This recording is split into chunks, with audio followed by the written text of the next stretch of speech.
Then they have some refreshments, and we have permission to partake of the refreshments. They very kindly offered to share them with us. So after the talk, please feel free to partake.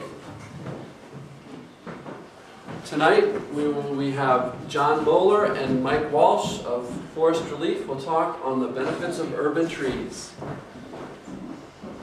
and some upcoming green speaker events in April. I'm looking forward to this. Well, I look forward to every green speaker talk, but the films are fun. This is a film, your environmental road trip. It will be at Maryville University, and then in May. Susan Benegas will talk on the Plantrition project.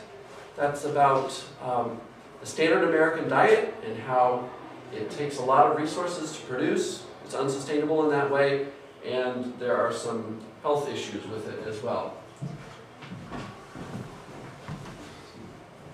Coming community events this Saturday. There are 2 electronics recycling events, one at Town and Country Municipal Center and one at Maryville University. And honeysuckle removal here in Longview Park. We're looking for volunteers. And Delmar Baptist Church is starting a community garden, and plots are available. And there's some literature on the table in the back, if anyone's interested. Last month I talked about Abigo, and there are still, it's a food storage, compostable food storage product, and there are samples in the back. So feel free to take one. And the Green Magazine Book Exchange is there. Take something, leave something. There are reusable grocery bags in the laundry basket. You guys are not taking enough. They're still filling up. And next month, or maybe the month after, we will have some loofahs to give away. And this talk will be put on YouTube, and previous talks are on YouTube. And if you're not on my mailing list, please let me know. And this is a good time to silence electronic devices. I've known John Moeller for quite a few years. In his day job, he's a financial planner, and a very good one, and he's been our financial planner for quite a while. It wasn't until recently that I learned about his interest in trees. He is on the board of trustees for Forest ReLeaf, is that right? Right. And Mike Walsh is Forest ReLeaf's forester. So I'm very grateful that they are here tonight and able to talk to us. So please welcome them. Thanks, sir. I'm curious how many people knew about Forest ReLeaf? Okay, a couple people. How did you hear about us? Through you. Through you?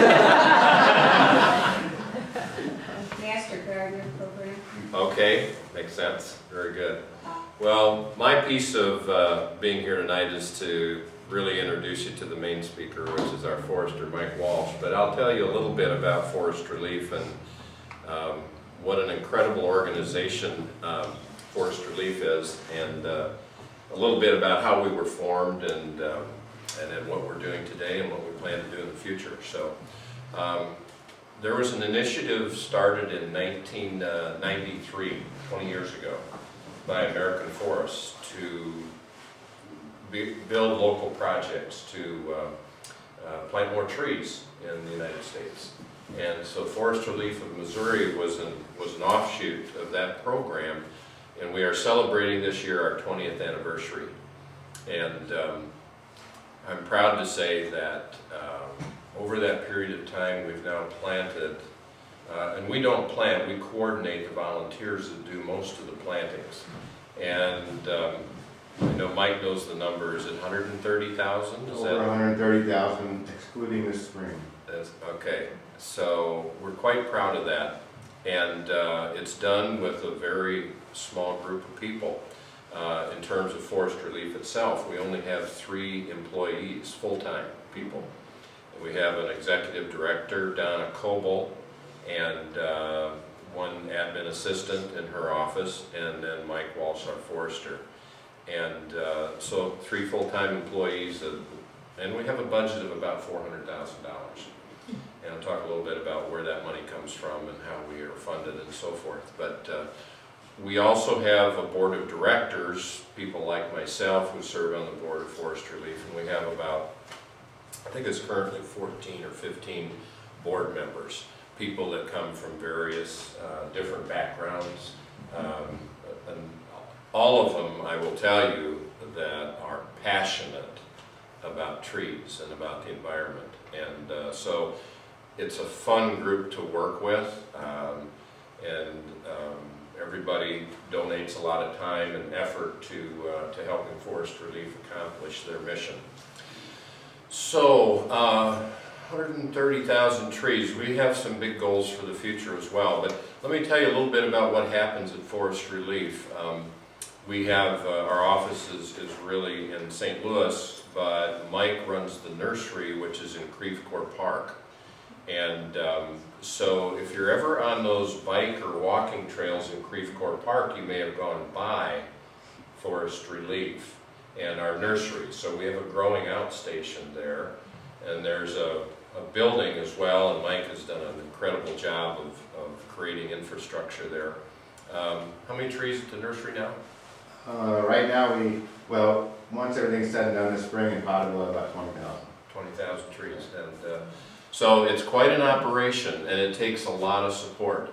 And we rely on volunteers to provide that support. So Mike has a team of some regular volunteers who are there every week. And you would not believe, you know, with 20,000 trees, the amount of work that's involved. You know, they've got to be watered, and last summer, you remember what that was like, and just a huge job, and rabbits have a tendency to chew up all the irrigation lines, so that's another problem. So bring your BB gun out or something.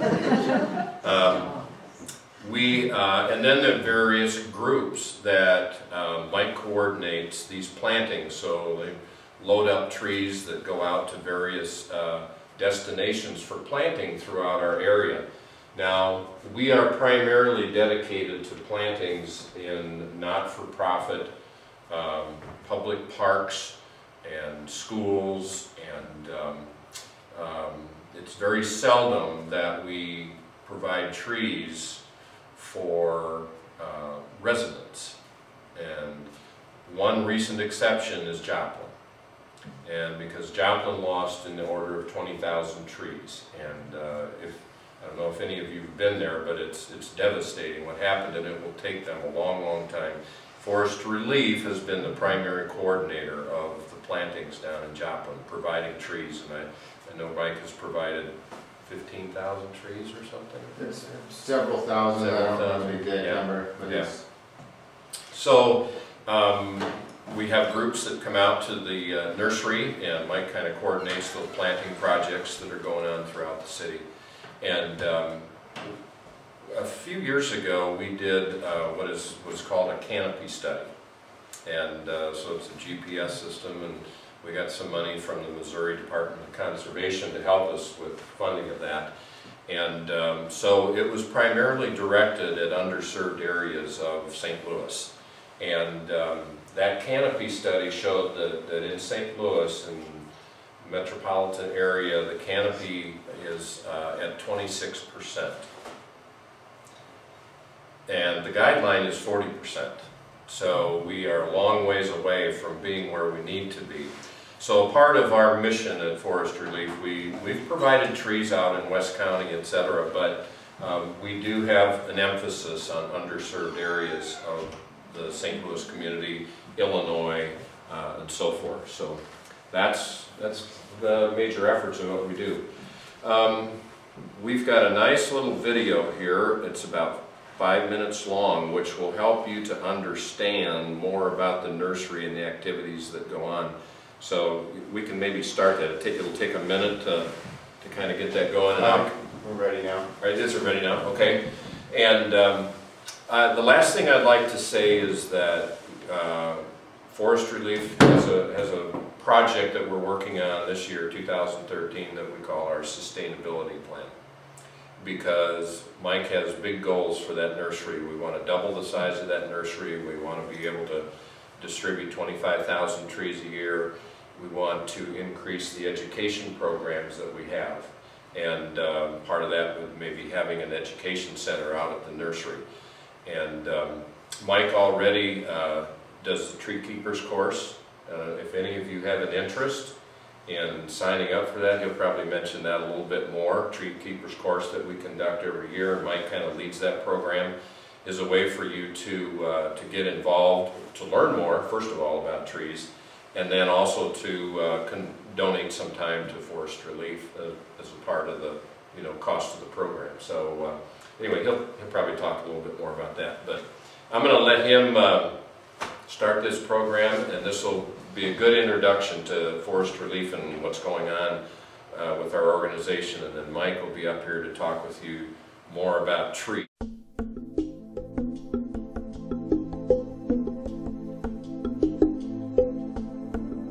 When you think of the word forest, what comes to mind? A lush tropical rainforest in the Amazon? A mystical, magical cloud forest in Costa Rica? Or perhaps the majestic redwood forest that graces the California coast? Few people think of the trees living among us in our cities, towns, and neighborhoods as a forest, but that's exactly what they are. An urban forest, as vibrant, productive, and critically needed as their counterparts in exotic reserves halfway around the world. But do we think of them like that as we go about our daily lives? Do we take notice of them, understand what they do, appreciate them, value them?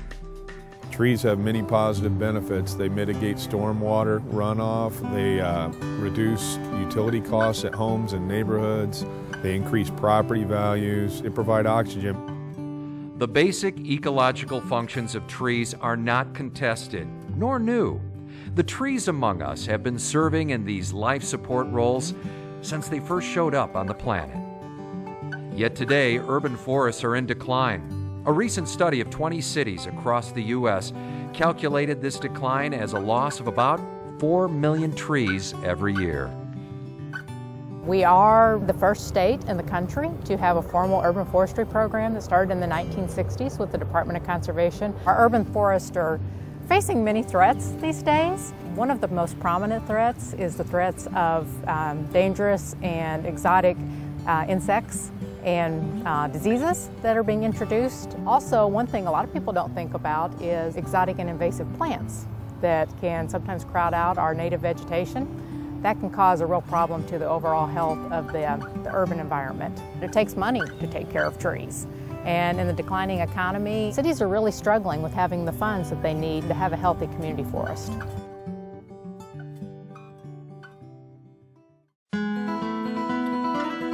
In St. Louis, one organization is rallying around our urban forests and, along the way, getting others to join in. See that on the end? Bald cypress will never do that. Forest ReLeaf of Missouri traces its roots back to Earth Day's 20th anniversary in 1990, when several local groups came together for a record-setting 10,000 tree planting event.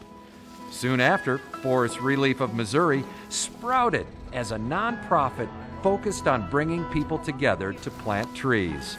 Lots of trees. We're coming up on our 20th year, and we typically average well over 100 projects a year. Each spring we try to containerize at least 10,000 bare root seedlings. We got 17,000 this spring for free from the Department of Conservation. We have volunteers come out pretty much every Saturday in March and April. It takes a lot of effort. We do about 2,500 plus hours of volunteer labor just here at the nursery every year. This small but mighty organization has evolved into the go-to resource across the region.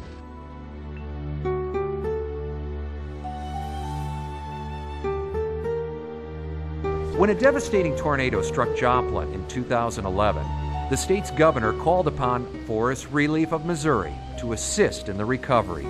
planting more than 1,000 trees in the months that followed the disaster. Today, Forest ReLeaf of Missouri's commitment to Joplin remains as more trees are grown and planted just for them. We're trying to reforest and assist the best we can and do our part to aid those folks. Trees are more than aesthetics. Trees tie people together in a sense of community. They really do calm people down and just give them that sense of well-being sometimes. The Department of Conservation has been working quite a bit down in the city of Joplin, and we just don't have the resources to be able to do what Forest ReLeaf is doing.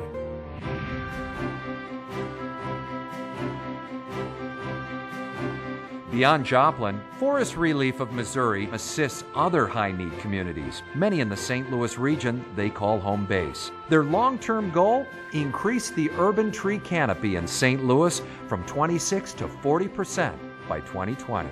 Throughout the city of St. Louis and surrounding municipalities, our urban tree canopy cover is at 26%.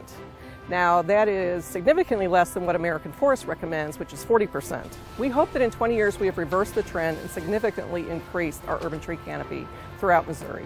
With a small staff, we really rely on volunteers to do what we do, whether it's helping out at the nursery or serving on our board or committees. Each year we estimate how valuable that volunteer contribution is to us. And just last year alone, we estimated it to be at least $285,000. While planting new trees remains a critical need, a healthy, vibrant, hard-working tree canopy is really about the mature trees. The majestic oaks, birches, hickories, and cottonwoods among us. The big and mature trees provide a great canopy for our city that helps do things like slow water as it's rushing through after a storm. Also, they're some of the most scenic trees we have out there, providing really good cooling benefits for our community. Like communities across the country and world, St. Louis is realizing that more trees, both young and old, make for healthier, happier cities. Trees are more important than we take them for. Trees will intercept that storm water and allow it to go into the ground instead of running off into our storm sewers where it just moves on down the line. The shade they provide to our homes, the economic benefits in that sense. Trees just make our living just so much better being around them. It feels good.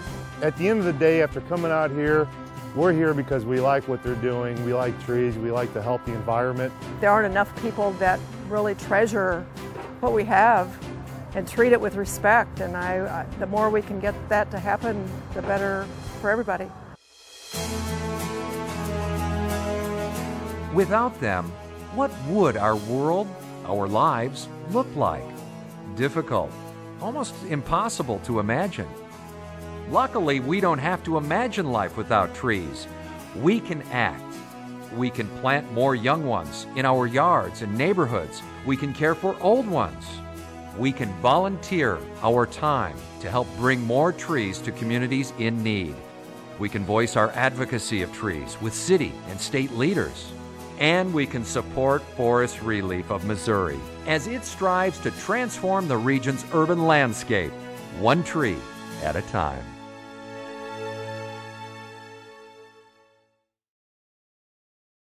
So I hope that helps you to kind of understand a little bit more about Forest ReLeaf and what we do. And anyway, I think Mike's got a presentation to make and get into a little more detail about trees, and then leave some time for questions at the end. Usually leave about 15 minutes or so for that. So, all right, ready to go? Mike, thank you. Thanks for being here. I know he's a big basketball fan, so Zoo's playing right now. So he really dedicated himself to come here. Thank you. Well, I didn't know the tournament schedule when I agreed to do this. I want to touch on a lot of the things that John talked about, and then I want to go into a little more detail on some of the items and talk about our programs, details of the programs, how they started, and things like that. Then we'll talk about tree canopy, the projects that we did, and then we'll talk a little bit more about the benefits of trees that they provide for us. So, first off, Forest ReLeaf of Missouri, just quickly, our mission is to provide trees for nonprofit and public plantings and present educational programs to increase stewardship of the trees and forests in Missouri and surrounding regions. So, how it all began is back in 1989, St. Louis Area ReLeaf was formed. It was just kind of a group of some I think John, you were probably included in that. There were some other board members that are still there, but they got together and tried to figure out what they wanted to do. So in 1990, they planted 10,000 trees on the 20th anniversary of Earth Day. Those were planted in Riverfront Park, but those were just the little bare root seedlings. They weren't the container trees we grow today. In 1993, we became Forest Relief of Greater St. Louis. This is kind of when we became a real nonprofit, got our 501c3 status. In 95, we figured we need to be more than St. Louis, we need to be Missouri, so we became Forest Relief of Missouri. In 1994, we started Project ReLeaf, which I'll go into. 95 was Priority Relief, and 98 was Project Community. And these will all make sense when I talk about them individually. But in 2004, we planted our 50,000th tree, Fairgrounds Park. And in 2010, we planted our 100,000th tree in Peace Park in the old College Hill neighborhood of North St. Louis.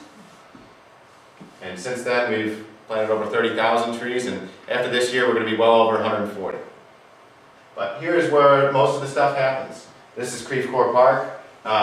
You may or may not recognize it, but here is Creve Coeur Mill Road, and here's the Page expansion right here.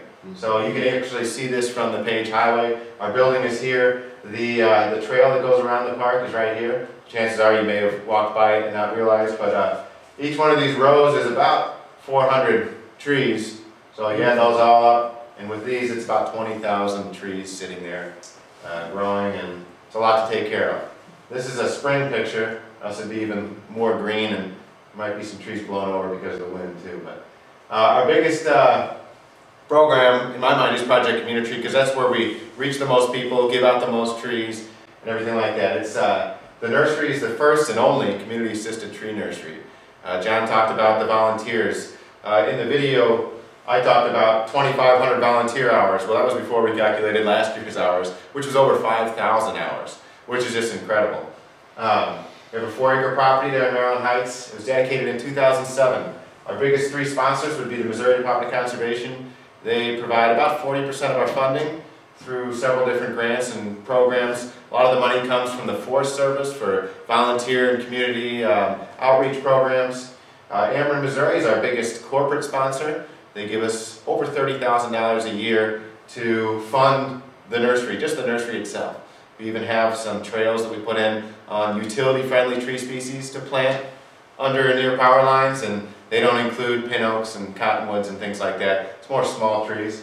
And St. Louis County Parks, we lease 4 acres from the county for $1 a year, which is a pretty good deal. County doesn't give us a lot of money because they don't have any.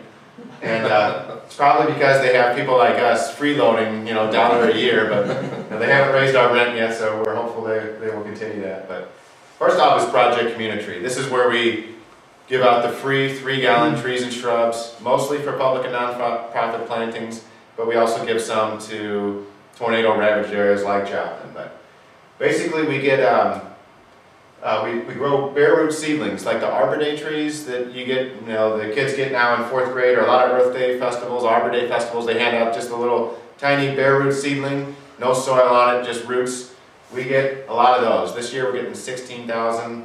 Last year we got 17,000, which is the most we've ever done, and I kind of said we're never doing that again, so we went to 16,000. When I first started, we did about 8,000 or 9,000 a year, and then we kept getting more volunteers, more resources, and we just kept doing more, and we're just going to keep going. They're free by application. They're available on a first-come and first-served basis. These, for Project Community, it's just public and nonprofit property. They're available twice a year, spring and fall, and usually we have about 20,000 plus trees under cultivation. Right now there's not, because we're still in the process of containerizing our bare root seedlings.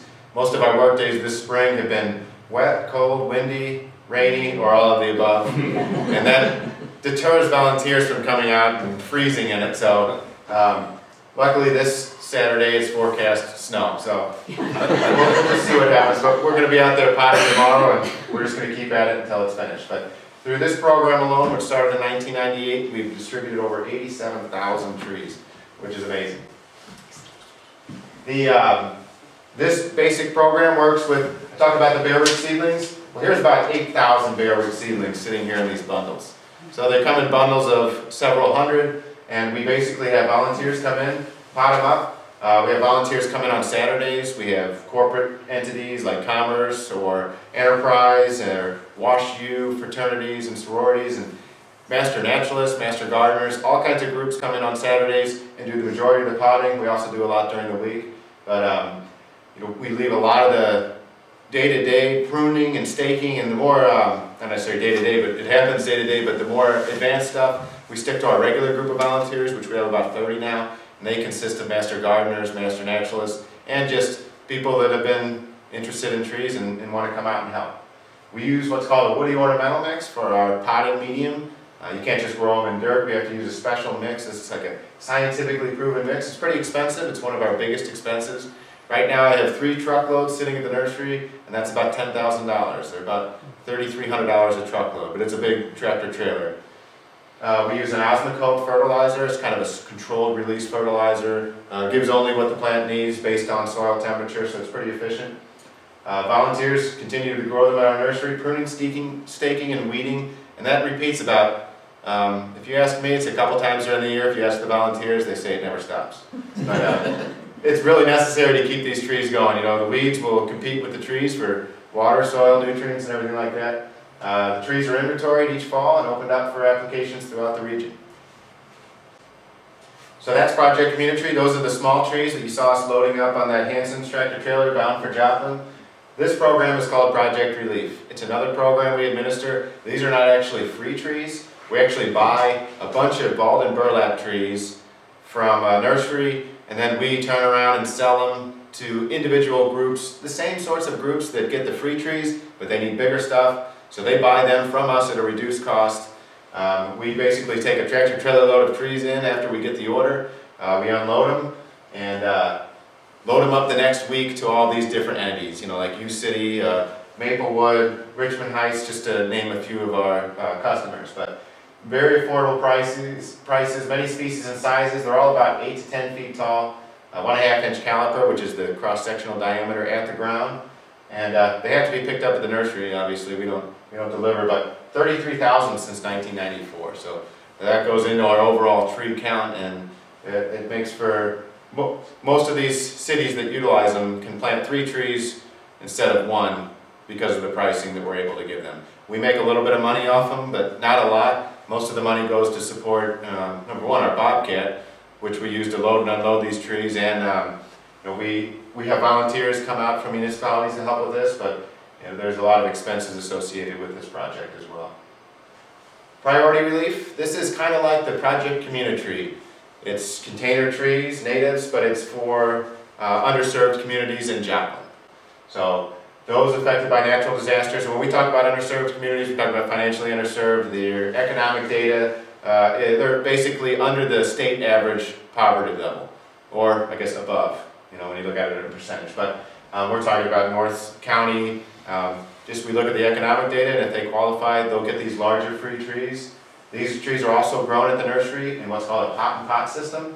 This is a 15-gallon container. It's about 2 feet across by 2 feet in depth. We grow them in the ground. There's kind of a socket that you slide into the ground, and that it's kind of like bald and burlap trees, but much better survival, much better growth and everything. And they're a lot lighter, so when volunteers plant them, they don't need a Bobcat. They can just carry them around. But myself, I serve as a mentor, especially with this program, because there's a lot less of them and they're a lot higher need. So I really don't have time to work with 200 plus groups that plant the other trees every year, but I will, as I have time, help them in any way possible. And we've given out 9,000 of those since 1995 when the project started. Here's an example of what they look like. Here's a couple of different orders set up. See the fall color on the bald cypress here. So these are about 8 to 10 feet tall too. The advantage of planting these larger trees, especially container trees, is they establish quicker and they are easier to move around and plant, and they're less likely to get stolen or vandalized, because the small trees, sometimes people just rip them out of the ground, throw them around, but the biggest damaging agent are mowers. In the city and city parks, they try to get as close as you can without hitting the tree, but eventually, you know, that distance gets so close they just run it over. These are harder to run over. We do a lot of outreach and education programs as well. We administer the Missouri Forest Keepers Network. It's comprised of over 2,500 volunteers that kind of monitor the health of our forest. We administer that through the Missouri Department of Conservation. We also do a lot of volunteer coordination funded by the Missouri Department of Conservation. That includes an anti-topping campaign and all kinds of educational workshops that we administer. We also have our Tree Keepers program, which just started today, and I'll give you a little more information about that in a minute. It's not too late to sign up. And we do a lot of other forestry-related classes offered through Missouri Botanical Garden, St. Louis Community College, different Missouri Department of Conservation offices, things like this, Missouri Master Naturalist and Master Gardener meetings. We also do a lot of those. So Tree Keepers, it's a free 7-week community forestry education course.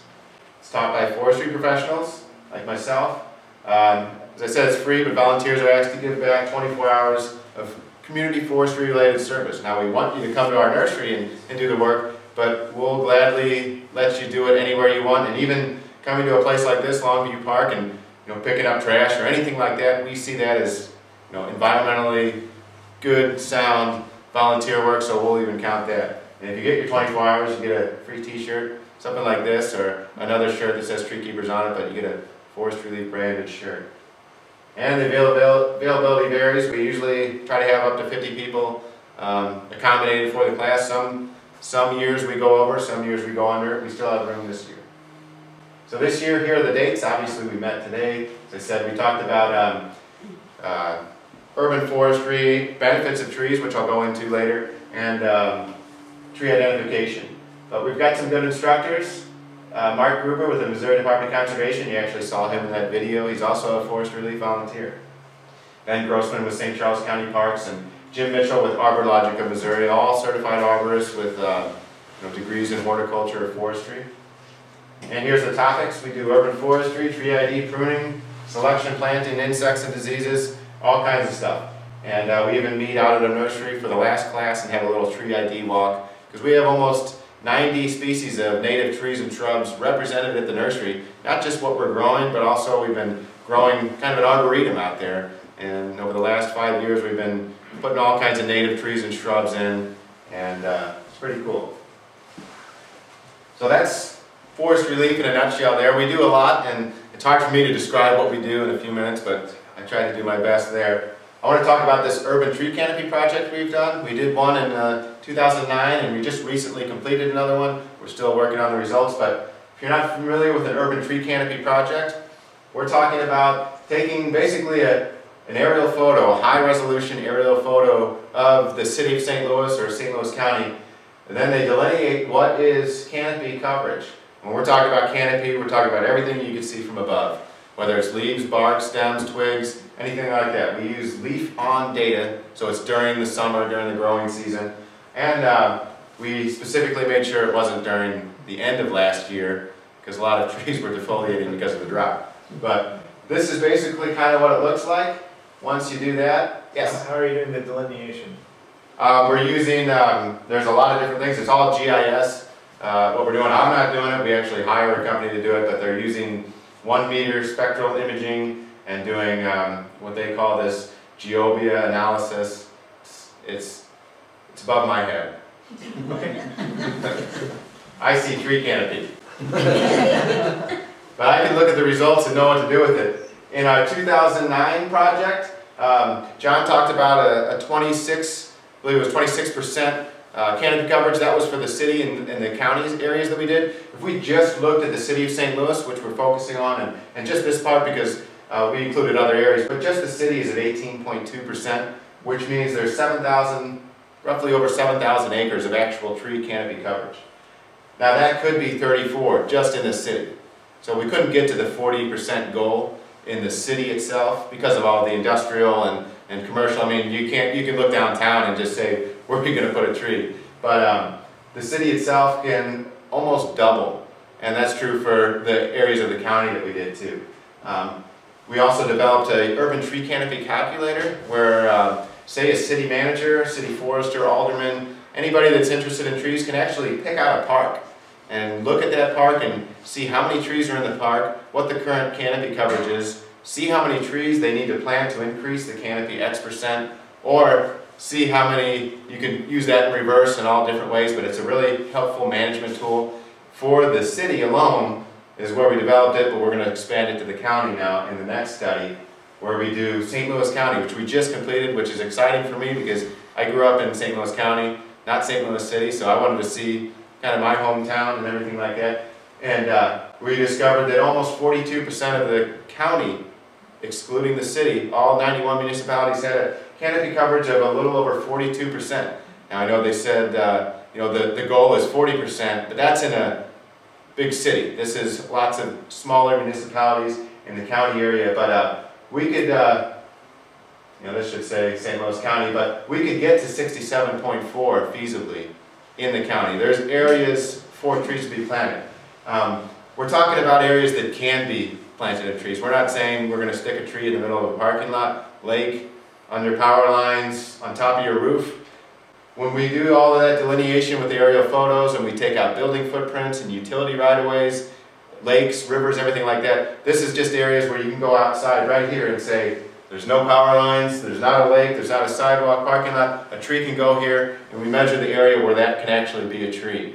We're not talking about, you know, just sticking trees everywhere at random, but we're going to have an upcoming workshop for municipalities to come in. Each one of those municipalities, all 91, could come to this workshop. They could learn how to use this data to produce fact sheets, all kinds of cool stuff to take back to their aldermen, city councils, and residents, whoever, to show that, hey, we need more trees and we can do it, and the Forest ReLeaf is going to help us.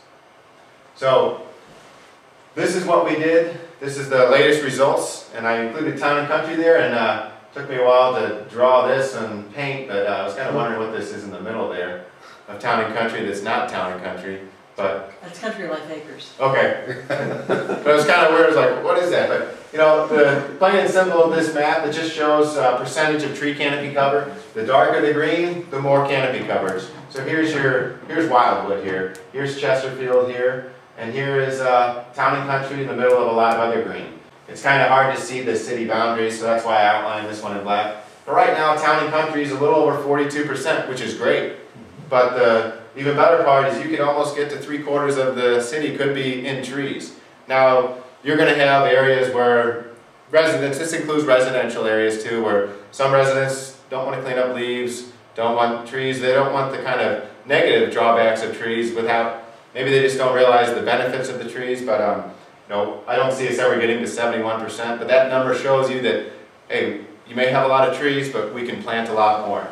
And just to show you what some of the neighboring cities have, Chesterfield is at 32, Canby at 62. Frontenac to the east is almost at 50, but can be at 70. And Ladue is at 52, but they could even increase to 75.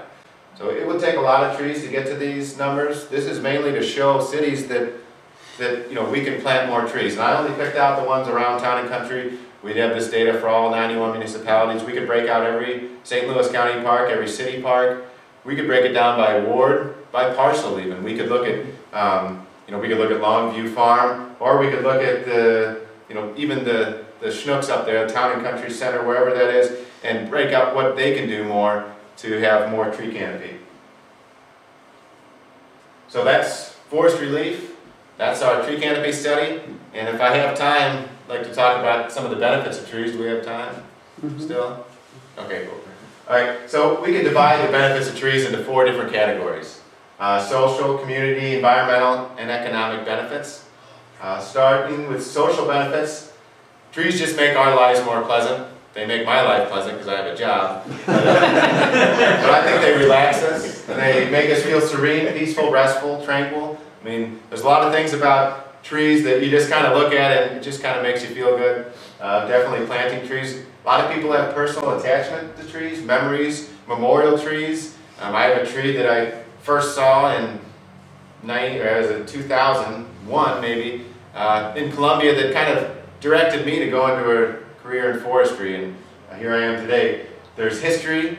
You know, we still have trees at Mount Vernon in Monticello that George Washington and Thomas Jefferson together planted, and we know this, and they're still alive. That's some history there. There's been sociological studies that show reduced stress. Even offices with tree-facing windows or windows facing forested areas or parks, workers tend to have more productivity and less stress. I need more trees outside my window. Faster healing time may seem crazy, but there's been studies in hospitals that show that hospital windows facing trees and parks and things like that, up to 15% faster healing time. Now, I didn't do the study, so you can question the guys that did the study. I'm just showing you the results. And even less crime. There's studies that show that trees in neighborhoods with large established trees have less crime than neighborhoods with little to no trees or small trees or kind of overgrown areas.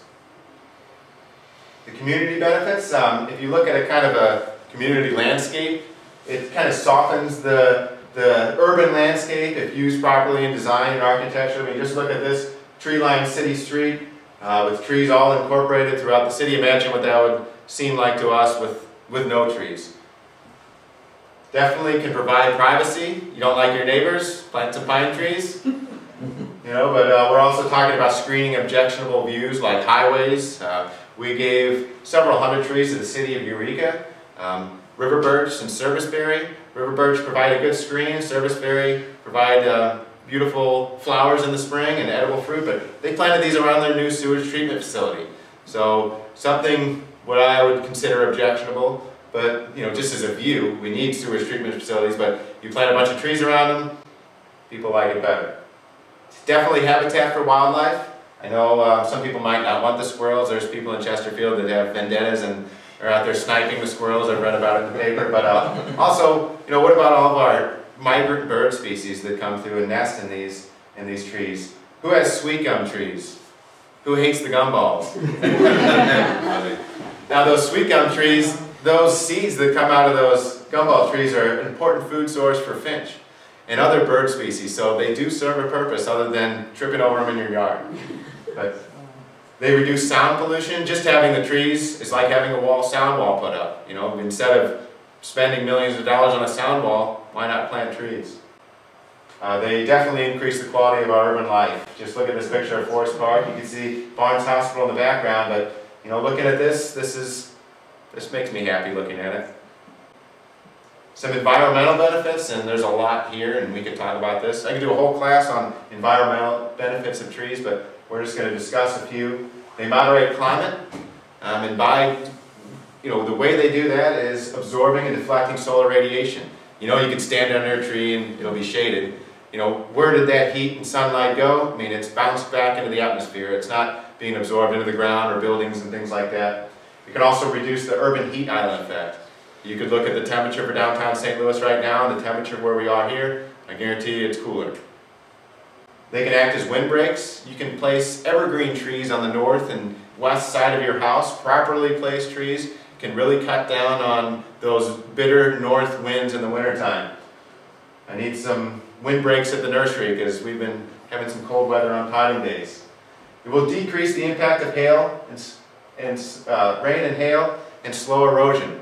So back to that thing about standing under the tree in the brutal sun. We'll stand under it during a storm. I know you're not supposed to, but you know, I'm one of the people that if you tell me not to touch it because it's hot, I'm going to find out for myself, yeah, that's hot. So I'll stand under the tree. I haven't been struck by lightning yet, but you stand under that tree as soon as it starts raining, and it takes a few minutes for it to start raining under the tree. Think about that impact on stormwater runoff. That tree slowing the water down, instead of hitting the water and just taking off, it's slowing down, infiltrating into the ground where it should be, instead of going straight to our storm sewers, which in a sense definitely reduces flooding and runoff.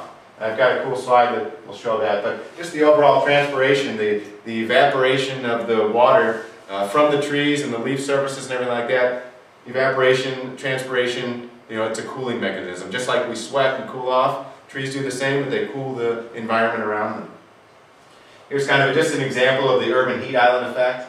And what we're talking about there is the fact that bricks, concrete, mortar, construction materials like this, they absorb the same amount of heat and solar radiation that the trees do, but the trees reflect it. Okay, these absorb it, the trees reflect it. So if you think about all this absorbing it, and then it slowly releases it overnight. You know, you could walk downtown at night and you can feel the street, you can feel a building, you can feel whatever you want, it's going to be warmer than the air. That just goes on in the urban areas, doesn't necessarily happen in the outer areas, and that's part of the reason why it's so much cooler out here. Here is that windbreak. Now this is a little extreme, but here's a lot of evergreen trees planted on the north and west side of the house. Here's the northwesterly winds that are predominant winds in the wintertime. Think of all of the cooling associated with that. You could have a tree about 10 meters high and a 50-kilometer wind, and this is a study that shows that up to 60 meters away from that tree, so 6 times the height of this tree, it's reduced to almost half of that wind speed. Right up in the 30-meter zone, 30 yards, if you have those from your house, you've cut it exponentially in half, almost a quarter. So think of the effect that that cold wind blowing on your house has, and think of the savings for heating. Also, we have deciduous shade trees planted on the south and west facing side of the house, and that's going to, south and east, but it's definitely going to cool off the house in the summertime. All that shade cooling the house. Then what happens in the winter, the leaves fall off, the sun hits the house, and you get kind of radiant heating from that. So it's a good money saver there. So I talked about stormwater runoff too. We're going to do the perfect scenario where we just have a forested area with grasses and herbaceous layer and understory trees and shrubs, and everybody's happy. And we get only 10% runoff, 50% infiltration, and about 40% evaporates from that big rain event we had, say, the other day. Your home is going to change a little bit, but when we go into this big city area with 75 to almost 100% impervious surfaces, your runoff goes to 55%, and your infiltration really goes down. And that infiltration is used to recharge our soil, water system, springs, all kinds of stuff. Trees need water. When it's going into the storm drain and straight into the River des Peres and straight into the Mississippi River, it's gone. So if we had more water staying here locally, we wouldn't have all these problems with flash floods and river flooding. Floods still happen, but the frequency is only going up, and it's going to continue to go up as we continue to cut off that interaction between rainwater and soil. And the environmental benefits. They improve air quality, not just by sequestering carbon. We know that trees breathe in carbon dioxide and breathe out oxygen. In a sense, they also breathe oxygen, but they also filter the air. If you have indoor houseplants, you've probably had to clean the leaves before. Unless your house is just immaculate like mine, because I have 3 dogs running around and they don't shed at all. But, you probably clean the leaves off. Picture that happening all the time in nature, but every time it rains, all that dust and things like that, even pollutants that attach to the leaves, they wash down, they go into the soil. The soil is a natural filter. Mother Nature can filter water better than we could ever even think about doing. You think about what we do with our stormwater, or our treatment plants and everything, with chemicals and siltation devices and all that. Mother Nature does it on her own and does it a lot better than us. A lot more efficiently too.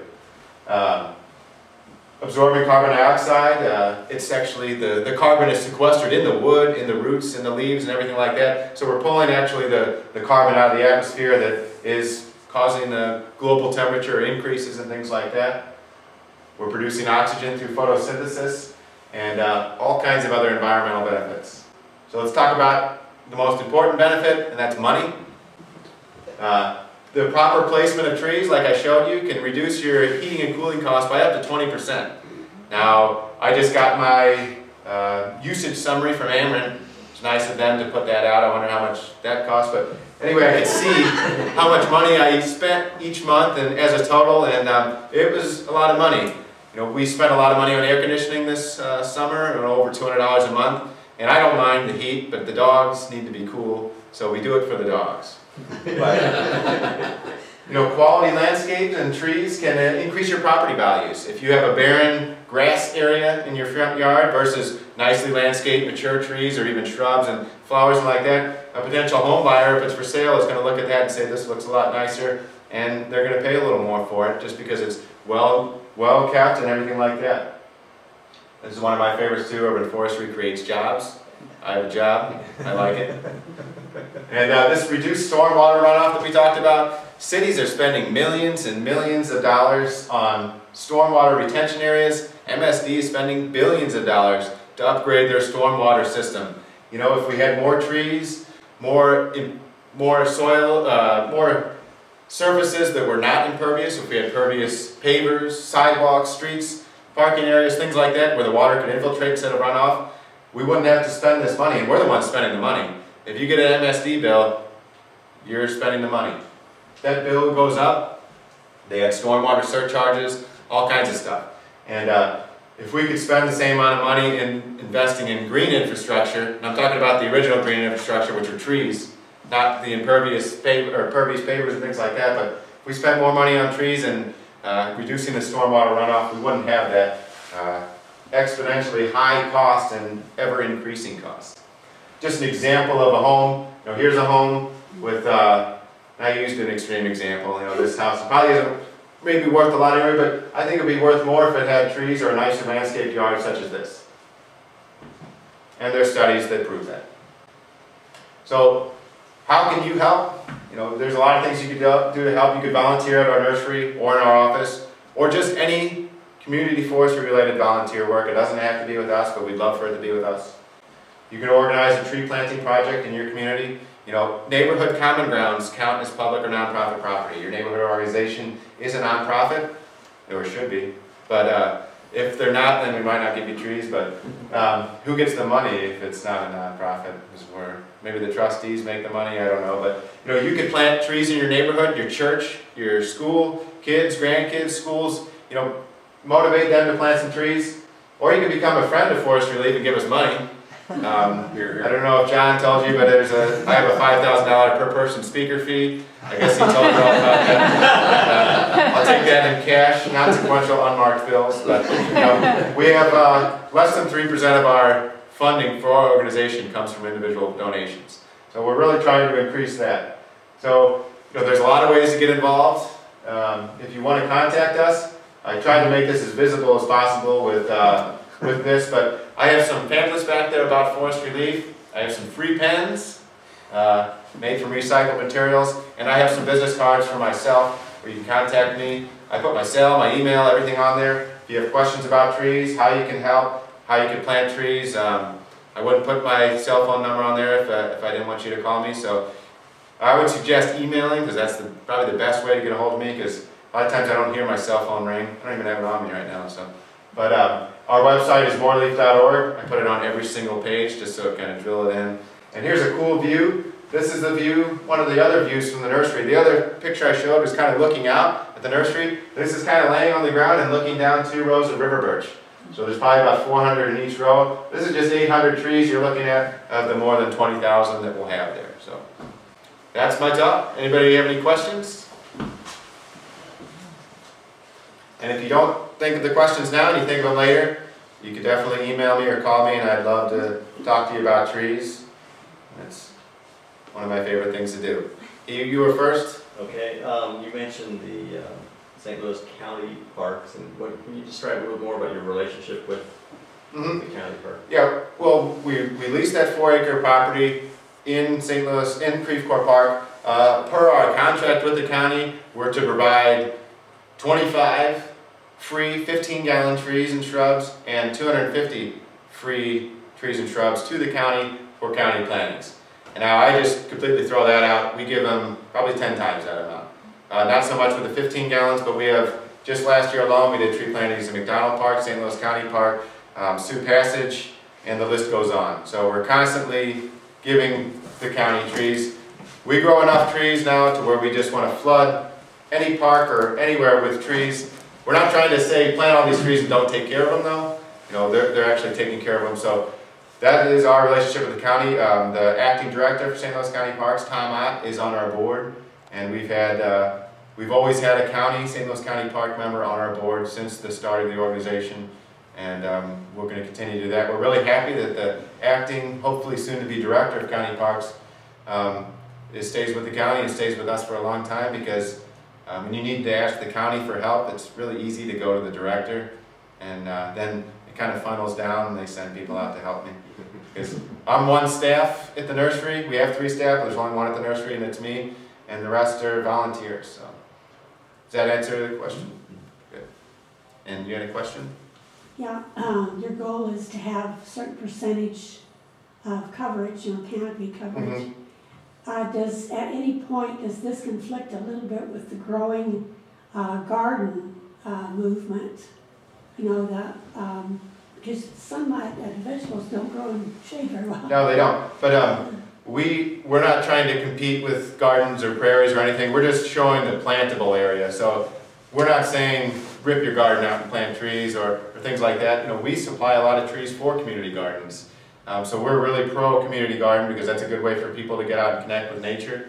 We supply a lot of our smaller shrubs that produce fruit, like serviceberry, even hazelnut, for these community gardens. So we're 100% for the gardens, but you know, that garden would benefit if it were big enough and able to plant trees around it, you know, to have some protection from the wind and things like that. We work a lot with City Seeds, Urban Farm, and many other community gardens to supply stuff for them. So we're definitely not advocating ripping out the garden or prairies or things like that, but so, does that help? Okay, good.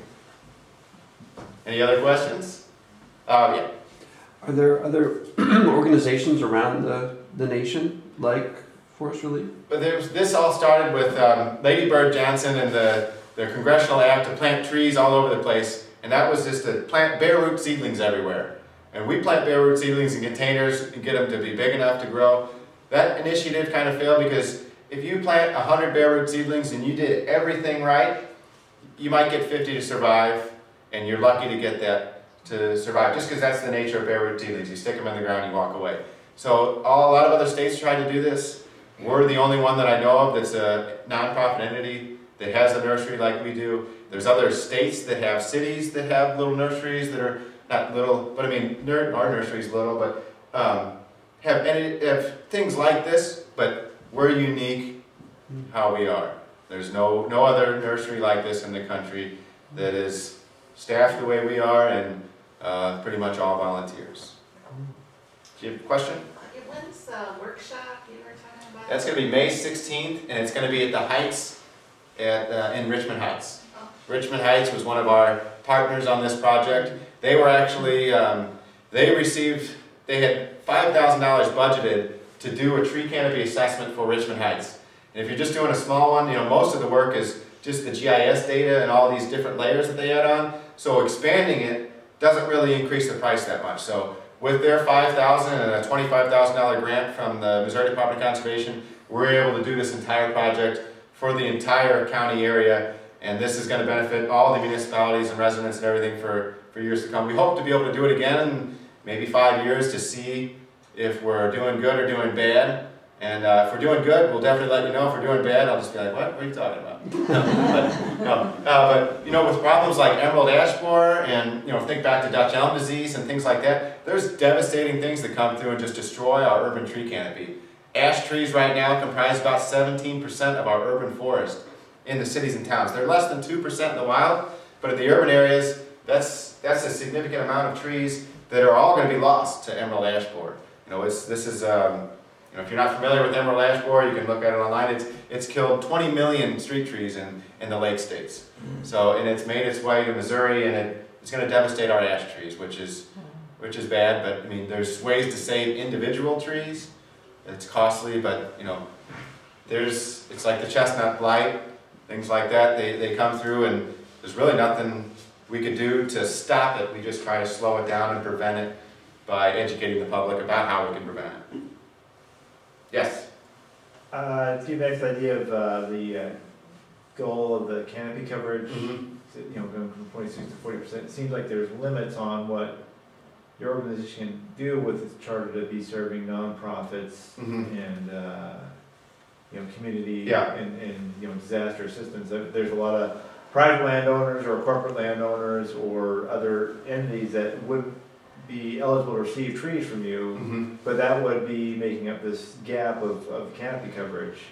So what is the answer to you know, be planting trees in these areas that can't receive? And that's a great question, because the residential areas are one of the biggest areas that we can increase this tree canopy. So what we want to do is we want to hold workshops for the public, you know, doing things like this, but our tree keepers program as well. But we want to have the results of this study, we're kind of breaking it down into different ways. We have results for city managers, results for urban foresters, and then we have results for the general public. We want to make presentations to the general public. We want to speak with city councils and things like that. But talking to residents and getting them excited and interested in planting trees is something that we've done from the beginning, and we want to continue to do.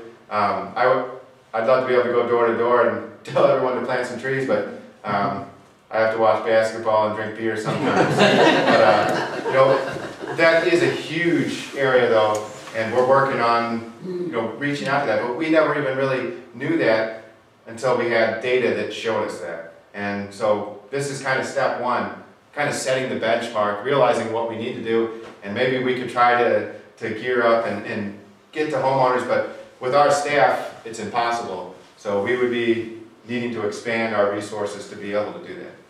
But again, your charter sort of limits how much you can address this problem. Yeah, and just our capacity too. We wouldn't be able to even think about growing trees for the general public. I mean, there's a nursery in up north of us that does that, Forest Keeling, and they produce hundreds of thousands of these container trees, and those are available. But if we just went and started giving everybody free trees, we wouldn't even be able to exist anymore. So that's why we have to limit the public and nonprofit properties. But we're still not limiting our educational opportunities and things like that to try to get people to plant trees on their own, in their own spaces and things like that. But Mike, to add to that, one of the exciting projects we're working on right now has to do with a program that we're working on with charter schools in St. Louis. So education is the only way we're going to solve a lot of these issues related to residences. And the project we're working on, our executive director along with charter school people, we are building a program to be utilized throughout the entire education system, especially in elementary and middle schools. And that gets the kids involved in understanding the benefits of trees. They get hands-on work. And we're hoping to copy that, and as a part of that way to have an influence on everybody. And I think it has to come through education. Yes, and if we start with the kids and they make their parents feel guilty for not planting trees, that's kind of my way of looking at it. But I mean, back in school when I planted I remember my 4th grade Arbor Day tree. I remember where I planted it, and that's where it died. Now I'm a little better at growing trees now, but we need to do more than that. And going through the kids, if the kids can't reach their parents, at least we're reaching the next generation and kind of trying to reverse the trend. But I mean, I wish we could provide trees for private property, but we're talking hundreds of thousands, if not millions, instead of what we're doing. So we're trying to impact the public and nonprofit areas, and we've definitely seen an increase. We could divide the study out just by those areas, by the parks, and see an increase, but it's going to be a struggle to reach all the residential areas, definitely. Do the utilities have a tree program, like for shade tree planting to reduce air conditioning expenses? Yeah, Ameren has programs. Quiver River Electric. A lot of these different utility entities have different programs. I'm not really familiar with them all. The biggest thing Ameren does is try to get you to plant trees away from power lines. You'll get the annual tree trimming thing, and then they have in there what the right trees are to plant, what the right distance from power lines. But like I said, this whole data set doesn't include utility right-of-ways and things like that. We excluded that just so we weren't, proposing you go plant in the right-of-way. But it does include city right-of-way, and that's another big area. We're talking about city right-of-way. We're talking about areas along streets, sidewalks, not the in-between areas of the sidewalk. We're talking about safe, plantable areas for trees in the city right-of-ways. But it's definitely going to be a challenge to reach out to people. But we're trying to do more every single day with this video and with other things, just to make the average citizen more aware of the need for planting more trees. Yes? In addressing the problem of insects and disease when the trees isn't part of the solution, to not have high concentrations of the same kind of tree? Yes, species diversity is huge. As a general rule, we recommend that a city not plant more than 10% of one genus. So we're not talking about, don't plant 10, we're talking about 10% oaks, and that's it. And that includes swamp white bur, all the 21 different species of oaks that we have. So species diversity is huge. That's the problem why we have 17% ash trees and maybe another 17%, honey locust and things like that. As soon as you start with what's called a monoculture, like when you have a street lined with elm trees and Dutch elm disease come through, if those street trees would have been elm, ash, elm, ash, elm, ash, and ash is a bad example because emerald ash borer would come get those. But the biggest vector for spreading Dutch elm disease was through root grafting from elm to elm. So that elm tree growing here, root grafted to the elm tree next to it, the bark beetle that infected this, say one, just happened to infect that one elm along the street, it just spread like wildfire. And so definitely species diversity. That way, if you do come through and have a devastating event like emerald ash borer, you're removing the ash trees, but the oaks on either side, or the tulip tree, or the maple, and everything like that are going to be safe, and that's a good point. So we definitely advocate species diversity in planting. Can you advise individuals that want to rescue or save an ash tree? I mean, yeah, we can, but it's if we're the ones that are worth saving. Let's say you have one in your yard that's you don't want to lose. The treatments are becoming more affordable and less frequent. You know, it used to be a couple $100 every year to treat that individual tree, but now you can go on rotations of every 3 years. Actually, there's products out now called Bayer Tree and Shrub Care that you can get at Lowe's or Home Depot that you can treat your ash tree with. But one thing to think about, you're supposed to treat the rooting area of a tree. The roots of a tree will extend out 1 to 5 times away from the trees the tree is tall.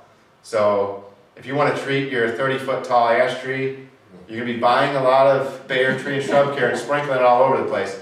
But they make these things called triage and other injectable things that, and now they're having homeowner kits that you can actually do it yourself, where you do a basal injection into the base of the tree, and it protects that tree up to 3 years, and it's 80 to 99, 95, it varies in which study and who's selling what, but the effectiveness, but it's definitely more effective than leaving it untreated. But until the pest is eradicated or gone, or once all the ash trees are gone, it's gone, because it cannot feed or reproduce on any other tree. It only can reproduce on ash trees, which is weird. The emerald ash borer came into the U.S. in early 2000s in the Lake States, arrived on shipping pallets from China. Emerald ash borer is native to China. It attacks ash trees in China, but it doesn't kill them.